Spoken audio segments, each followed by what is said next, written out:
realities of disaster and climate resilience. The recent severe flooding across the country has brought to the fore everyday vulnerabilities faced by communities, underscoring the need for decisive leadership and forward-looking reform. Today's SONA places a heightened political climate brought on by last Friday's decision by the Supreme Court to void the impeachment complaint against Vice President Sara Duterte. It also comes just days after President Marcos negotiated with the leader of the most powerful country, U.S. President Donald Trump, to lower tariffs imposed on Philippine goods. Join me in the next hour as we tackle the biggest issues facing the country, especially concerning our economy and fiscal soundness. We'll be speaking to experts who have been monitoring the latest developments and their effects. Krista Daniel Yu is an economist and professor at the De La Salle University. We'll also be speaking to Japhet Tantiangco, research manager of Philstocks Financial. Later on, we'll have Diwa Ginigundo. He's the former deputy governor of the Bangko Sentral ng Pilipinas and is now the principal advisor of Global Source Partners. Throughout the day, our mobile journalists will also be reporting to us from key locations for today's State of the Nation address. First, let's go to the Batasan Pambansa, where the president will deliver his fourth SONA. For the latest, let's bring in mobile journalist Arles de los Santos. Good morning, Arles. So how's the preparation in the area? Good morning, Cathy. We're here right now at the House of Representatives where strict measures, security measures, are being observed on the entire vicinity of the HOR. There are different measures that are being observed, such as the strict implementation of X-ray scannings of all the bags and, of course, other belongings of the staff and, of course, our fellow media men here in the areas. Today, we are going to expect the State of the Nation address of President Bongbong Marcos. But just a brief information, Cathy. Right now, we are confirmed with the NCRPO that they are going to deploy over 16,000 police officers on the entirety of the National Capital Region in observance of the State of the Nation address of the President. Aside from that, the Quezon City has suspended classes for the people, of course, to join in harmony with the State of the Nation address. And of course, we also have here today that we are expecting how the President will talk about the realities of the economy, of course, and how it is being affected and reflected in the lives of our fellow Filipinos, rather, and how it it's a decision, of course, to be decided by the people if they are actually feeling the betterment of the programs of the president or it's just getting worse throughout the years. Well, we're feeling the rains out there. How might that prove to be a challenge for the arrivals later on as the SONA gets started? Yes, actually, Cathy, we can see here that there's a bit of traffic outside the House of Representatives, and actually the rains are just coming in and out of the sky. So we are expecting that this hopefully might not affect the flow of the program that we have here at the House of Representatives today. Well, it sets the backdrop indeed. Thank you so much for that update. Mobile journalist Arles de los Santos reporting live from Batasan, Pambansa. And from the House of Representatives, let's now head over to the Senate. And for the latest, let's bring in mobile journalist Merimon Reyes. So Merimon, kamusta na dyan? Good morning, Cathy. Around 10 a.m., the regular session of the Senate under the 20th Congress will formally open, and the part of the agenda would be the election for the Senate leadership. So later on, we will be finding out if Senate President Chis Escudero will be continuing with his leadership, or if Senator Tito Soto, as vouched by other lawmakers, might be having a turnaround when it comes to the votes of the lawmakers, or maybe ending up as a minority leader. Aside from that, there is also an anticipation, because when it comes to the State of the Nation address of the President, here at the Senate of the Philippines in Pasay, Senate President Escudero also ordered for the removal of the red carpet. This is in light of the recent typhoons and floodings due to calamities and the Habagat. And several lawmakers, including Senator Loren Legarda, J.V. Ejercito, also called for the simplicity of the ceremony and to not make this day a fashion show. But in comparison, as observed in previous years, there is a red carpet along here inside the Senate, wherein the lawmakers will be having a media photo opportunity gracing their outfits. And according to the lawmakers, it's better to put the attention on things that matter most. So later on, after their first session today, once arriving at the Batasan, they are also expecting that the president will be tackling and discussing infrastructure projects, flood control measures, and several issues that need attention most. Cathy. Mary Mon, what's going to be the atmosphere like then? There's no red carpet. There's a lot of rain outside, and it's pouring. It's pouring buckets still after a week. How might that make people more focused on the real and important issues of the state of the nation? That's correct, Kathy. Actually, that's the point of the simplicity for this day. We should, as according to the lawmakers, the attention should be given to the issues that matter most, the simplicity of the outfits, and the efficiency of the agenda for today. So we are expecting, as soon as they begin around 10 a.m., they'll be finishing with the election. And also, we hope to gain more information with the Senate sitting as impeachment court on the supposed unconstitutional impeachment case against Vice President Sara Duterte. So we're expecting and we're hoping that that's going to be part of the agenda for today. But if not, possibly by tomorrow. But several lawmakers already expressed their dismay on the unconstitutionality of the impeachment case as stated by the Supreme Court. But aside from that, we are expecting that things will come and go as scheduled, and hopefully by noon, the senators will be leaving the building and will be arriving hopefully under an hour or in an hour right there at the Batasan complex, Cathy. Lots of issues to tackle as the 20th Congress opens, certainly going to keep them busy. Mobile journalist Merimon Reyes, thank you so much, reporting live to us from the Senate in Pasay City. And ahead of today's SONA this afternoon at the Batasan, here's a roundup of our top stories. The onslaught of the southwest monsoon or habagat and tropical cyclones Grising, Dante, and Emong has left more than 30 dead and damage to agriculture and infrastructure worth over 7 billion pesos. In the latest situational report from the National Disaster Risk Reduction and Management Council, a total of 31 have died from the weeks-long rain. 17 have been injured and 7 still missing. The number of affected families has risen to over 1.7 million, translating to over 6 million individuals.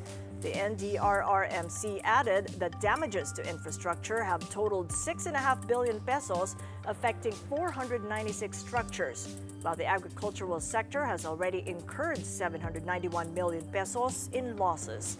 Today, some Metro Manila LGUs have canceled face-to-face classes, including Malabon, Navotas, and Muntinlupa. Quezon City has no classes today due to the State of the Nation address. Meanwhile, the Philippine government remains optimistic that it can negotiate with the U.S. a much lower tariff rate. U.S. Ambassador to the Philippines, Jose Manuel Romualdez, told Bloomberg the Philippines will aim for a 15% levy 4 days before the current tariff rate of 19% takes into effect. Trade Secretary Cristina Roque conceded on Friday U.S. President Donald Trump's decision might be final, but she still hopes for a further reduction. Trump made the announcement after President Marcos visited the White House last week.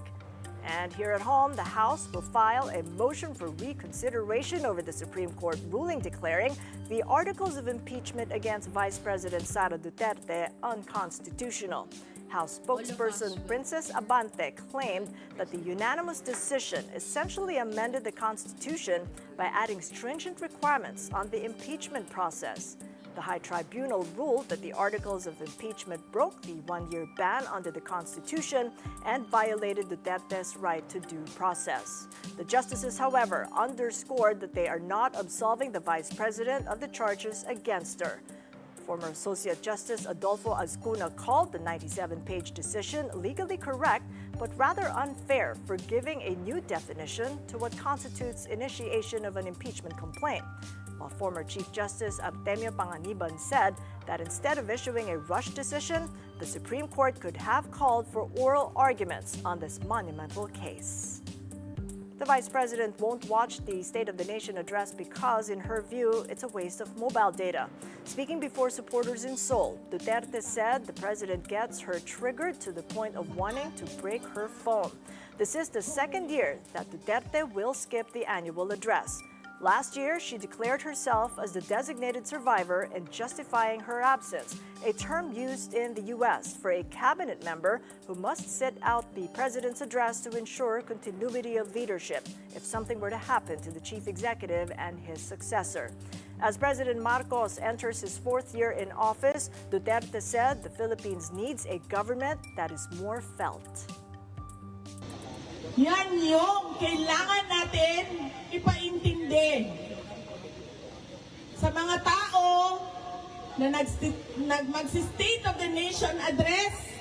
Yung mga kasamahan niya doon, magpapalakpakan sa lahat ng sinasabi niya na hindi naman natin nararamdaman doon sa ating mga barangay, doon sa ating mga tahanan.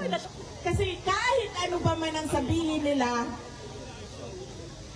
yung mga picture nila, yung mga numbers nila, mga sulat nila, hindi natin nakikita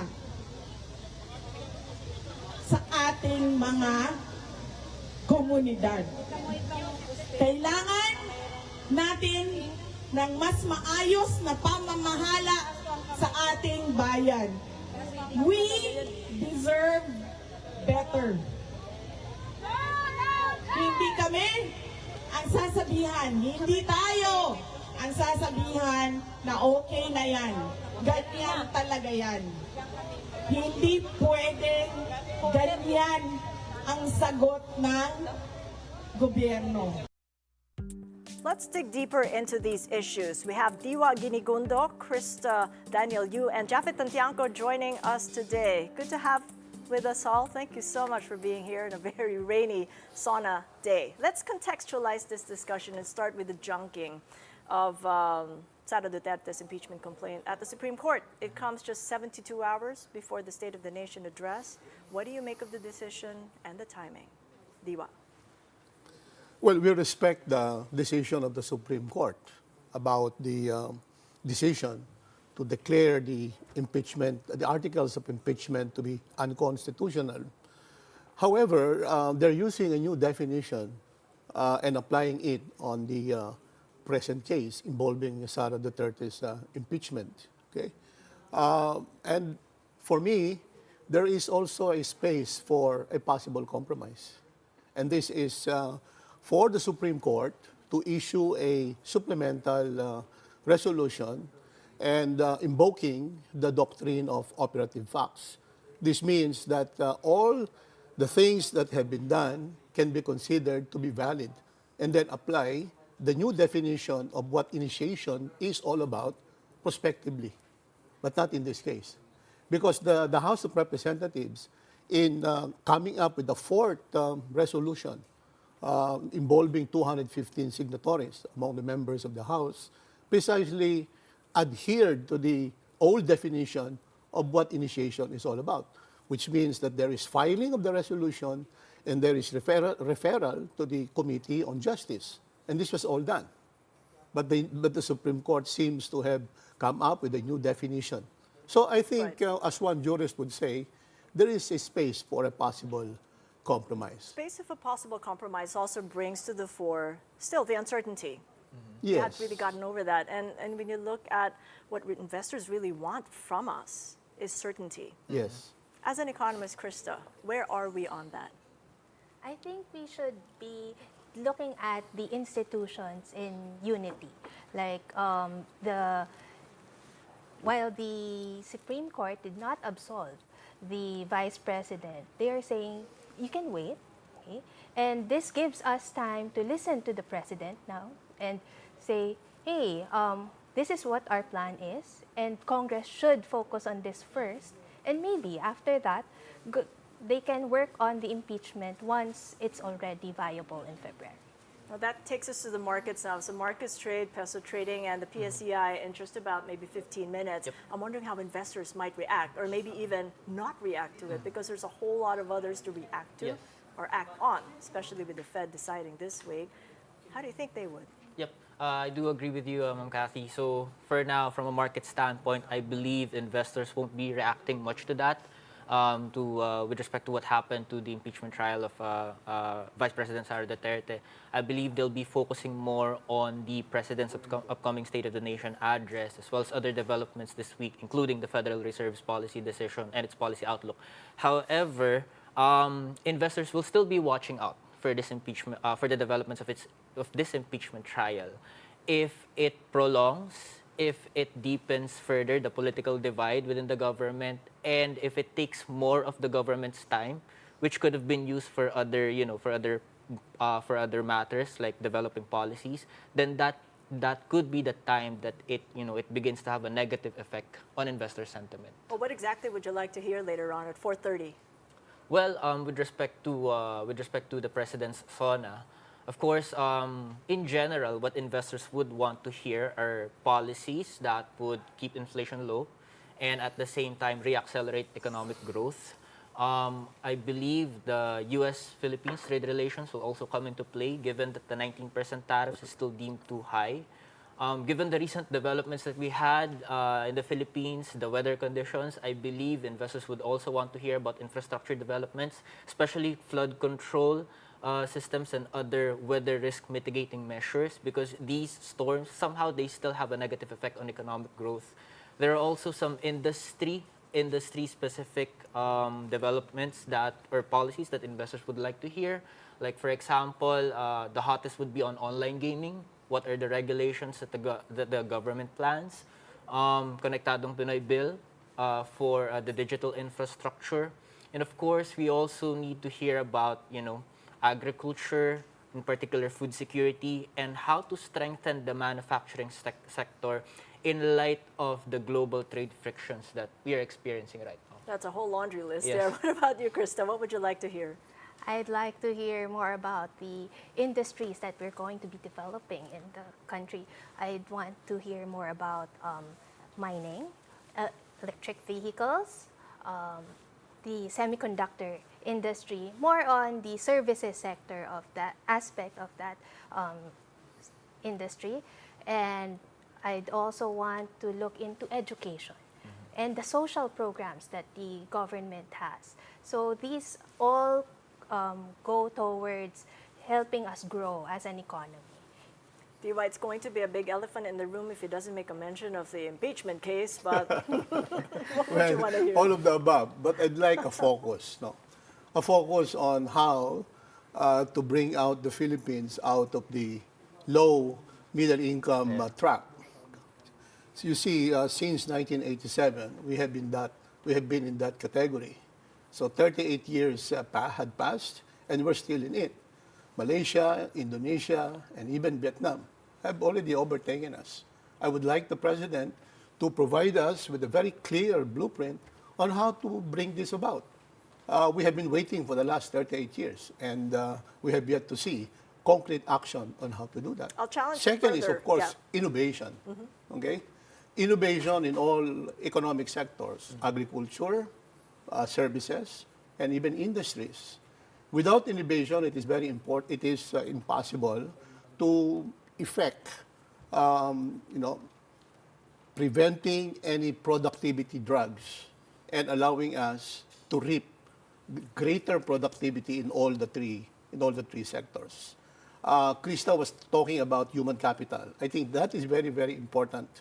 Human capital is very important in all the three economic sectors, especially in view of the recent finding of PISA, that Filipino senior high school students ranked lowest in science, math, and reading.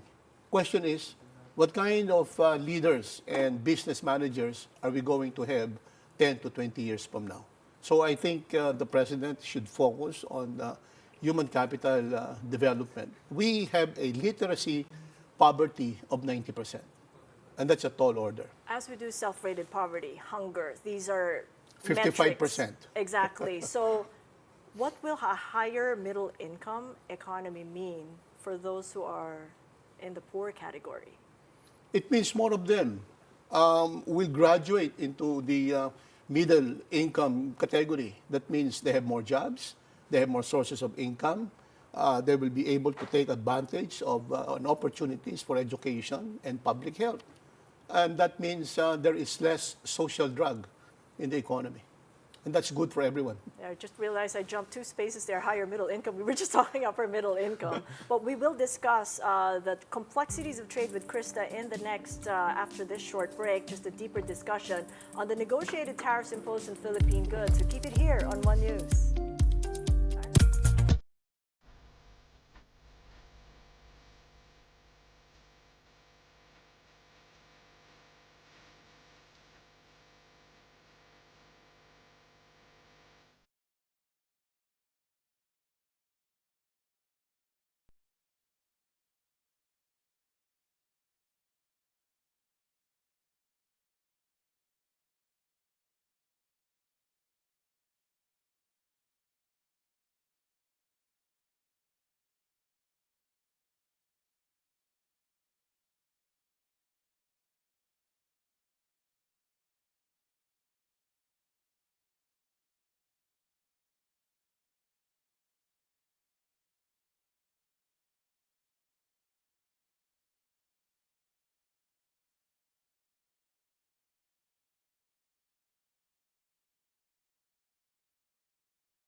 Welcome back to our special coverage of the President's State of the Nation address. I'm Cathy Yang.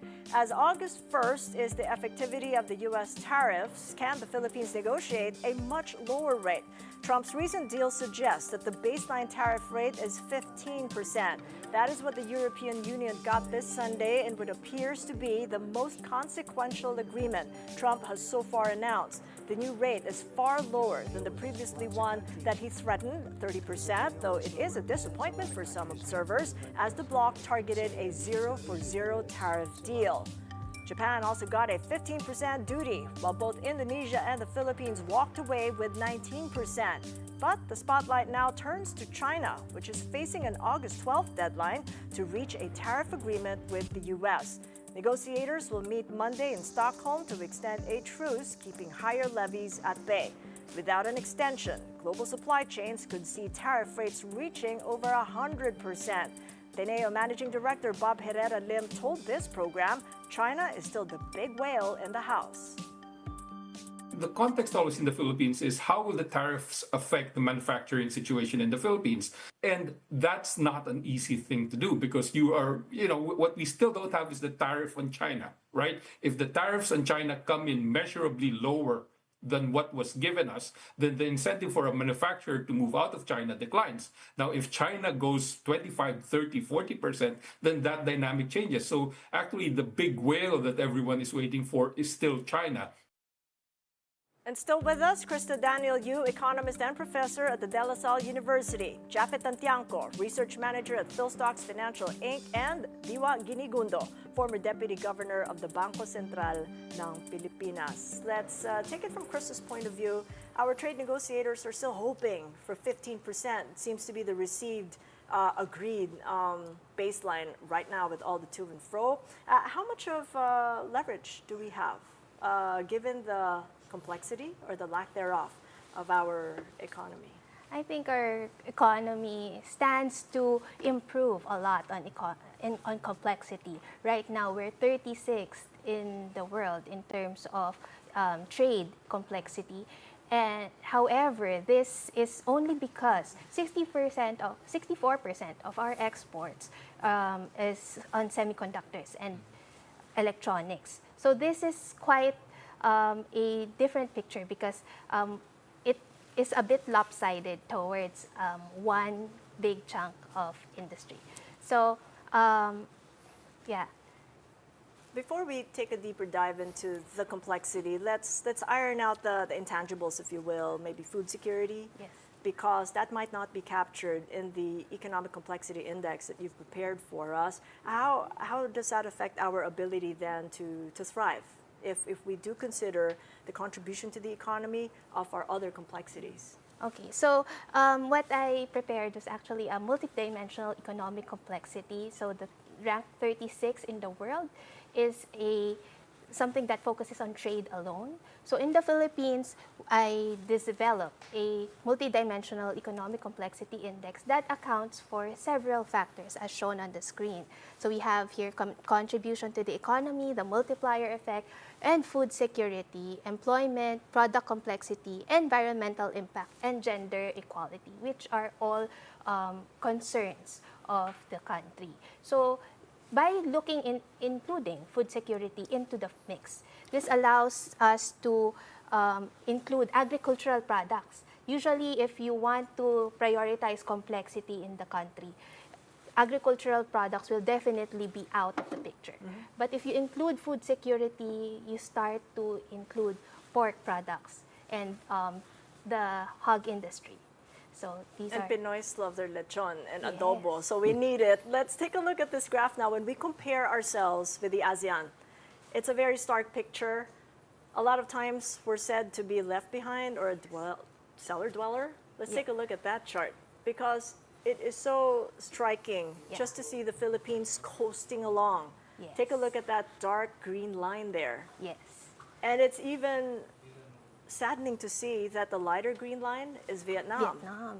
It just kind of zoomed up. And I was looking at when that happened. It was the global financial crisis of 2007-08. I mean, tell us what happened there. What did we not do that Vietnam did? Because it was both for the exports and imports. Yes, thank you for pointing that out. I think what Vietnam did was, at that point, Intel moved to Vietnam around the global financial crisis. So that that's one of the things. Another thing would be their textile industry. They started opening up, and they really invested on research and development. So that's something that we did not do. Vietnam right now invests around 1% of their GDP in terms of research and development. But in the Philippines, we only invest less than 0.5%. And that's very, very small. So we should have space for research and development. We should have had that before. I mean, you know, what did Winston Churchill say? Never waste a good crisis. Yes. The global financial crisis was a real pivot point. When we take a deeper look into the components of exports and imports, if you could just pull that up, we do see the integrated circuits as our number one import and export. A little less so when it comes to export. So what happens is, and my understanding is, it's intermediate goods. Yes. We kind of like piece the gadget that comes to us, and then we export whatever little, you know, widgets we put in to make it a little more value added. Yeah. But that's not enough, right? Yes, Because it doesn't bring us up in the value chain that provides jobs and more opportunities. We're actually at the tail end, where we have assembly, testing, and packaging, ATP, here in the Philippines. So those are the low value activities in the value chain. What we have to do is to move up the value chain in semiconductors. And we can do that by focusing on IC design. So that's something that does not require, it requires a lot of capital still, but it's not as much as foundries, which requires billions of pesos. Right, and just to make sure that we get it right, this is the import profile of the Philippines, and I see cars as the other huge spot there. Yeah. Probably the reason why America is importing cars to us tariff-free. Is that right? I mean, are they building on that then? Probably, but actually, most of our imports of cars come from China. So what the government is saying is they had to humor Trump. That's why they allowed the zero tariff and just let it slide that we got a 1% percentage point decrease in the initial 20% tariff rate. So at the end of the day, we're not really importing that much cars from the United States. Exactly, but it's really clear that we need to explore developing a local production network to get into the high complexity products and provide jobs, opportunities. Diwa, how do you think the president should communicate that where we stand? Because it looks really dire when we look at the charts. Well, let me recall a book by Raghuram Rajan, Breaking the Mold. He used to be the economic counselor of the IMF. And he was talking about how to break out of the mold, and in our case, how to escape the low middle income trap. Okay? He was talking there about innovation, servicification of agriculture, services, and industry. Now, one of the ways by which he was saying we can escape the trap is precisely to move up to the higher value chain. So if we can develop and provide services, you know, we produce a lot of physicists and electrical engineers here who can do a lot of financial technology, who can do a lot of those data science and big data. If we can apply all of these AI things to agriculture, you know, even the use of weather forecasts, etc., industry and services, we can then move up without having to develop our own heavy industries in the Philippines. So we would like to see precisely what I was saying earlier, the president talking about innovation. We have a National Innovation Council in the Philippines, but it's gathering dust at the NEDA, which is now the DepDev. Okay, I hope that National Innovation Council can be not really revived, but it can be strengthened, and activities actually, intensified, so that more and more innovative things can be done in all of those economic sectors and allow us to move up to the higher value chain in the global economy. Right. As we speak, it's 3 minutes as the 9:33 now. 3 minutes as the Philippine Stock Exchange is already trading. I'm not yet sure how it's doing, but how do you think the markets are going to trade for today? Well, if you're going to look at historical data for the past 10 years, on the day of the SONA, usually the local market declines, and this could be because of investors' cautiousness. So investors are going to exit the market for the time being, while they're waiting for what the president has to say. All right, well, let's take a look at the PSCI then. It is down. Oh my gosh, you got that right. Because you spoke, it's down now 0.1%. But after the break, I know that you prepared something for us, a bit of a historical backdrop on the movements of the PSCI and the peso. So we'll speak to our mobile journalists as well, live from Malacanang when we come back. Also, the situation outside the Batasan complex where President Marcos will deliver his State of the Nation address. Just stay with us.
It's 9:36 a.m. here in Manila. Welcome back to our special coverage on the President's State of the Nation address happening in just a few hours. I'm Cathy Yang.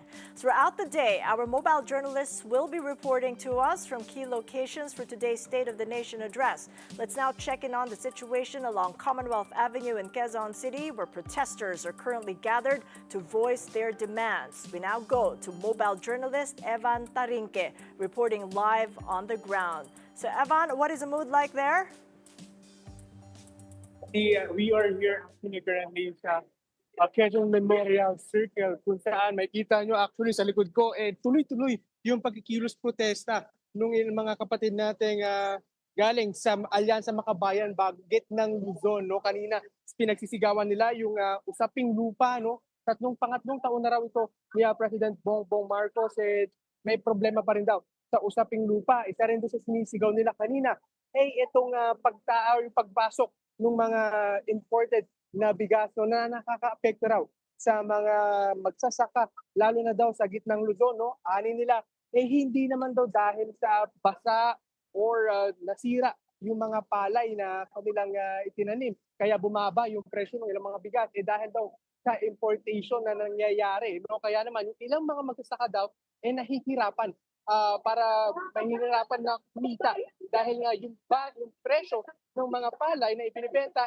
bagsak presyo. Sa mga oras na ito, Cathy, merong dalawang binabantayan na grupo, no, minomonitor yung authority na ngayong umaga. Isa galing sa University Avenue at ito naman yung nasa bandang Philcoa, no, ayon sa ating sectors na nakuha ng grupong bayan at mga kaalyado nito ang magsasagawa ng programa dito sa may Commonwealth kasama sa inaasahan ngayong umaga nga itong Bayan Southern Tagalog, Kilusan and Agham at Kilusang Magbubukid ng Pilipinas. Mamaya bandang 11 a.m. ng umaga darating din ang grupo mula Bayan Metro Manila at EMU. Pagkatapos nito ay magkakaroon ng main protest bandang 1:00 ng hapon sa may Tandang Sora area. Sa ngayon, kasi medyo malubag pa yung daloy ng trapiko papuntang Fairview, pero yung pa-south, yung papunta dito sa Quezon City Circle, grabe na, mabigat na yung daloy ng trapiko at inaasahan niya na maya-maya pa,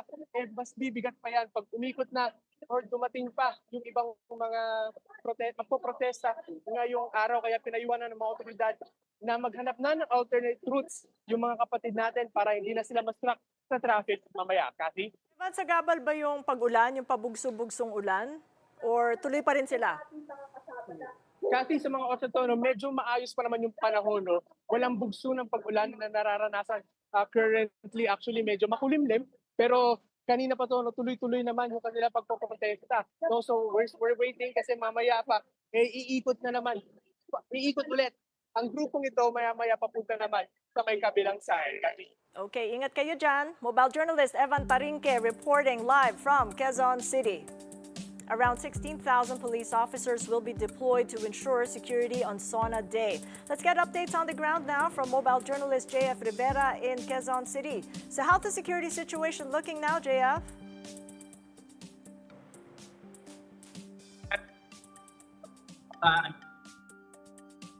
Yeah, 16,000 police na deployed dito ng Commonwealth.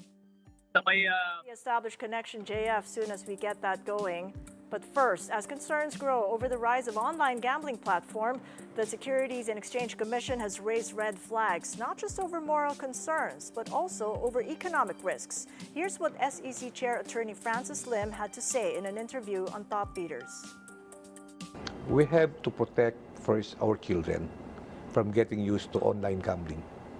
Okay, we have to protect our the less fortunate members of society because the temptation is there to make good, quick money, and we have to protect our overseas Filipino workers because again, it's digital. It's so easy to play the games, no, and you know, and I'm not saying that these people, this bunch of persons cannot protect themselves, but as regulators, I think we have some moral, if not legal, obligation to protect them. So that's one of the items that is now occupying a big part of my thinking process. But there are listed online gambling operations. Yeah. And there is a move to restrict the illegal ones. Yeah. So where do you stand on that issue? Of course, illegal ones, we have to, no, not illegal gambling, you mean? Well, for example, we talk about e-wallets, right? If you open e-wallets, there are online games there, no? So it's a challenge for regulators what to do. Okay, I understand that the BSP has issued some draft, what do you call this, circular, no, for to be socialized. I think it's now being socialized. I think it's quite a departure from the original draft, because I was told before I joined the SEC that the original draft completely banned these online gambling apps, no, in an e-wallet. But now I think there's some shift of direction, no? And I think that's one thing that we regulators have to discuss, no? What to do with them. No? Of course, it's not also good to totally ban them. For example, what I have in mind, no, if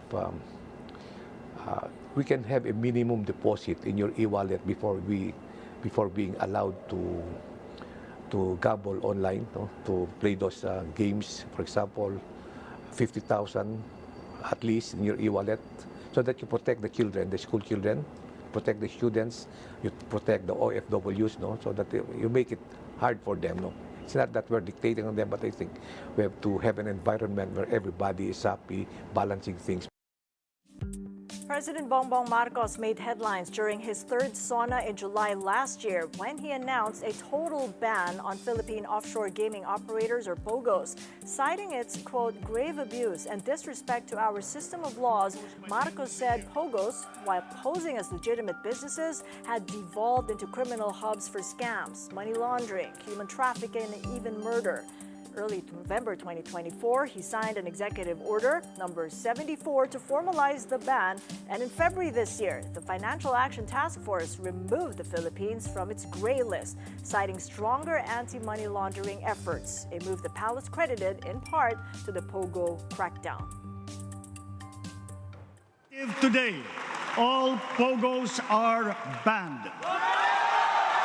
I hereby instruct PAGCOR to wind down and cease the operations of POGOs by the end of the year. Let's head back to our mobile journalist, JF Rivera in Quezon City. So how is the security situation there at the Batasan Pambansa, JF? Cathy, may kahigpitan na nga ang seguridad sa paligid ng Batasan. No? Kaya mayroon naka-deploy na 16,000 na kapulisan dito nga sa kahabaan nitong Commonwealth, sa LITEC at yun nga, sa paligid ng Batasan. At inaasahan na nga nila ang pagtagsa ng mga rallyista, no? At kaya nandito sila para ipatupad at masigurado ang kaligtasan at kaayusan sa lugar. Dagdag pa rito, suspendido naman na ang klase, both private and public classes dito sa Quezon City. Okay, thank you so much. Mobile journalist JF Rivera joining us, seeing the reinforcements there, staying put until the SONA takes place. Well, still with us in our hour-long SONA special, Jeffet Tantiangco, research manager at Philstocks Financial, Niwa Ginigundo, former deputy governor of the Bangko Sentral, and Krista Daniel Yu, economist and professor at De La Salle University. Let's pick up on that, Jeffet, on the POGOs and the ban. That had like multi-sectoral effect, if you will, that we're still feeling right now in the real estate sector, food, logistics. How have the markets been like, and the industries that it has affected, because jobs were lost as well as created new ones? Well, with respect to the POGO ban, I believe it has been accepted positively by the general market because of the positive effects, the security issues that it was able to address. At the same time, because of that, I mean, it added to us exiting the FATF's gray list. So it has been received positively by the general market. However, it has, it has negatively affect, particularly the property sector. I mean, if you're going to look at the property index right now, it has declined because of the impact of the POGO ban. I mean, because of the POGO ban, because of the POGO ban, there was a lot of freed up office spaces. And at the same time, of course, the POGO workers, they were also, some of them were staying in residentials, which are also offered by the property sector. And so when the POGO ban happened, so it hit the office spaces, it hit the residentials. And so for those who are exposed to them, so the likes of Mega World, the likes of Ayala Land, so they were heavily hit. And you will still see that today. And it's already a year, so Yes. we see that the transformation is still in process. Krista, in what way is this weighing on our economic growth then? This sort of pivoting away from something that's been banned and finding other businesses that have opportunities. So it's actually, like what Japet said earlier, it's good that we are able to increase security. So the lower crime, the more secure environment would actually encourage economic growth. However, this also opened avenues towards e-gaming here in the Philippines. So that currently is our major concern, and I believe that we should be regulating rather than banning this. If we ban something, people would just want to do it, just like other substances in the market. But with regulation, we are able to initiate safeguards that would protect the citizens of the country. Would you want to hear a ban? Any kind of ban during SONA and later on, do you want? Well, personally, I'm not in favor of any kind of gambling. Okay. Yeah. Second, I think those freed up spaces, both business and residential, should open up opportunities for more productive, more legitimate, and better promising types of opportunities. I mean, those offices can put up and host more BPOs. Yes. Okay, it can host more shared work environment. Now, this is the new thing in Singapore and in Hong Kong, and that's available space for this type of business opportunities. So I think the focus should be more on those business opportunities that will really provide better employment opportunities, more productive opportunities for our people. Let's go back to the markets, Japheth, because we opened lower by about 0.1%. I think it still is. It's holding at a lower point there, along with the Philippine peso, if we take a look at it. I know that you prepared a 10-year view. Yep. Just very quickly, could you take us through it before, during, and after? How do the markets perform when SONA happens? Okay, so the chart that I've prepared is a week-on-week chart. And this is for the past 10 years. And if you're going to look at the charts in general, or if you're going to look at the average in general, the PSCI and the peso, they move quite the same. So for the PSCI and the peso, the week before the SONA, so for the PSCI, it declines, and for the local currency, it depreciates. But at the same time, if you're going to look at the week after the SONA, the PSCI increases, and at the same time, the peso appreciates. That's what we're seeing there in that candlestick chart. Take us through that. It's a little bit complicated with the colors, but yeah, I get your point then. Yeah, let's go first with the PSCI. So first you have the for the PSCI, as mentioned, in general, it declines. The week before the SONA, it declines, but the week after the SONA, it increases. And this reflects investors' cautiousness. I mean, they would want to hear what the president has to say first, and so they're going to exit the market. But as far as we can see with the charts, for the most part, they have been satisfied with what the president has said, and that has caused them to get back into the market after the SONA. In fact, if you're going to look at closely for the PSEI, the declines for the past 10 years, they only started in 2019. And then they went into the pandemic years. Of course, in 2019, perhaps investors are also factoring in other things. Like, of course, back then, you still had the U.S.-China trade war. At the same time, you had the reenacted budget, which somehow dented confidence in the government, and all of those eventually leading to a slowing down of economic growth. And then finally, in 2020 onwards, of course, you had the pandemic, which also caused the market to decline before the SONA. Yeah, look at that huge drop there. I mean, we were looking at that, and yeah, that should be the pandemic. I don't need to read the numbers and the notations. What about the Philippine peso? Has it exhibited the same kind of behavior before, during, and after SONA? The peso is quite different. The peso is quite different in terms of the movements within those years. It's been more volatile. But in general, it has also, like the market, it has depreciated before the week before the SONA, showing investors' cautiousness, including foreign investors. But after the week after the SONA, the peso appreciates again, which shows us that for the most part, investors, including foreign ones, they appreciate what the presidents say. And that's what causes them to get back into the market. Yeah, when you look at the dollar-peso exchange rate right now, at this moment, it's weaker. Yep. At 57.13 to the dollar, coming from 57.11. We got about 7 minutes to go. I wanted a bit of fast talk amongst us. You can say a few words maybe, or a few phrases when I say a certain phrase that has really resonated with us over the past year. I'll start with ease of doing business. What comes to mind? Many more miles to go. Okay, so if I exactly the point, because when I speak with foreign chambers, I mean, this is really their complaint. I mean, we got to do a lot better in making it easier to do business. I mean, we're friendly folks, but then it's more difficult. And it shows in the ease of doing business index. It barely moved over the years. Right. Let me get one in. Konektadong Pinoy. Japheth, you made a mention of that. Yes, Krista. So I think Konektadong Pinoy should be cautiously approved because it's an oligopoly for a reason.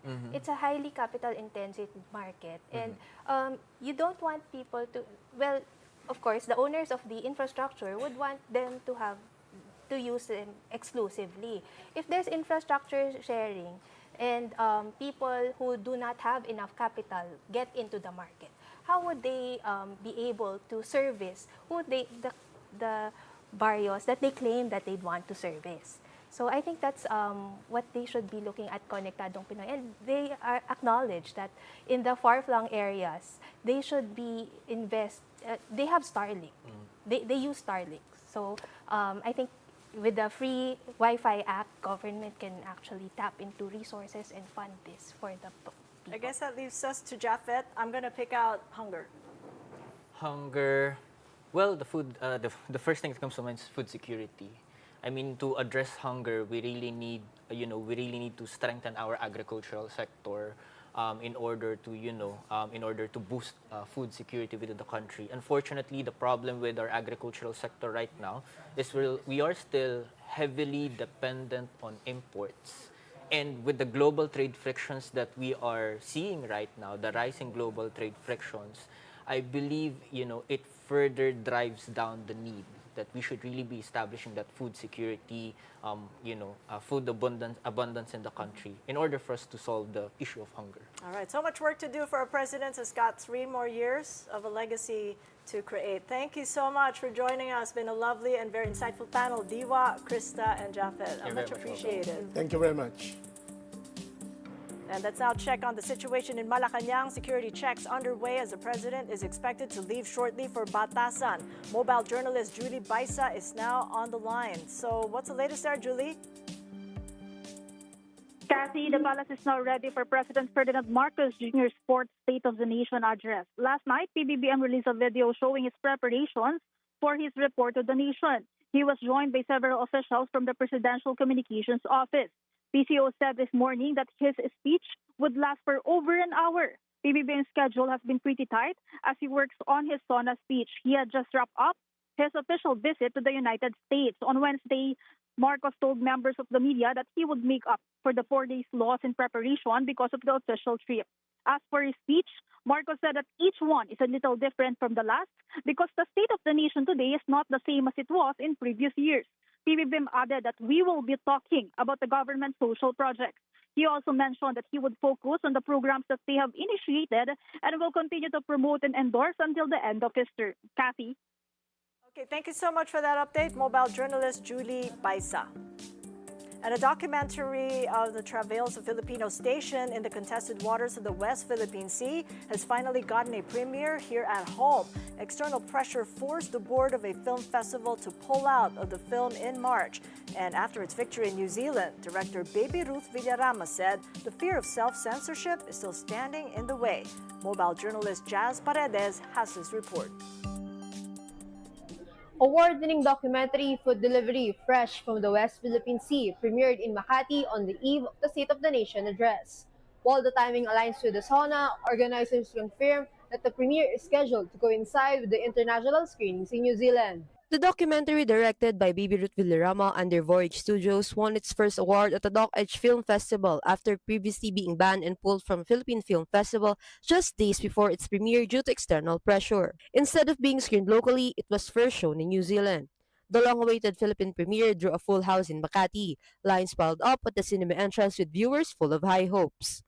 I was really inspired by how the creators of this film were continuously fighting for it to be released. So that's why I wanted to come here to support. And similarly, I'm looking forward to seeing some of the on-the-ground realities about issues. The documentary centers on Filipino fishermen, the Coast Guard and Navy operations around the Scarborough Shoal, a storytelling that documents the arduous naval expeditions known as RORE, rotation and reprovision missions, and the quiet heroism of Filipino fishermen at the front lines of sovereignty. Sure, food delivery ay tungkol talaga sa story ng mga mangingisda na yung hanap buhay nila at kung gaano kaganda yung traditional fishing nila, which is yung simbada. Tungkol din ito sa mga coast guards natin at ang mga sundalo na na-assign sa mga isla sa West Philippine Sea. So, kung aalisan nila yung isla na yun, ay malamang pagbalik nila ay iba na ang may-ari. Aside from being constantly monitored by the Chinese during their filming, Villarama shares their biggest challenge. So the biggest challenging is the censorship and the self-censorship here in the Philippines. Nakakalungkot na sa sarili nating bayan ay nahihirapan tayong maipalabas itong pelikula na to. I mean, as we speak right now, only one cinema is standing behind food delivery. Despite the clamor and the high demand. Imagine more than 1,000 people and the other cinemas are still cautious. Big personalities came to show their support in the film. I'm hoping it can be a movie that can really talagang ma-move yung mga Pilipino na mas gumalaw para sa mga mangingisda natin. I'm hoping like many Filipinos na may part ng SONA na pag-uusapan ng West Philippine Sea, especially yung mga kababayan nating apektado talaga dito sa mga ginagawa ng China. Secretary of National Defense Gilbert Chodoro wished that more theater owners allowed the screening of the documentary. Ako yung nakikiusap sa lahat ng may kakayahan na maglabas nito. Theater owners, owners. Ito ay tailor-made for theaters. Kung ilalabas sa public areas, which they're willing to do, mawawala yung mga epekto eh. So, nakikiusap tayo, very humbly nakikiusap, pagbigyan natin ang ating mga kababayan na makita ang epekto sa kanila ng gawain ng China sa West Philippines. One of the stars of the film, the fishermen themselves, came to the premiere. Siyempre masaya kasi para malaman ng mga tao sa lahat, pati sa mataas na gobyerno natin na yung mga pangyayari sa diyan sa Scarborough kasi matagal na namin talaga diyan yung problema yung China talaga diyan kasi mas maganda pa noon magkapasok kami noon doon sa Scarborough pero ngayon na hindi na. Director Villarama's team hopes to make the film available on streaming platforms and encourages other cinemas to follow. The next screening is scheduled for August 7 at the same venue. Mobile journalist Jas Paredes, we are One News. Money Talks would like to thank PLDT Home for providing the connectivity for our SONA coverage. That is it for us today. I'm Cathy Yang. Have a great day ahead on the State of the Nation address happening later on at 4:30 here on One News.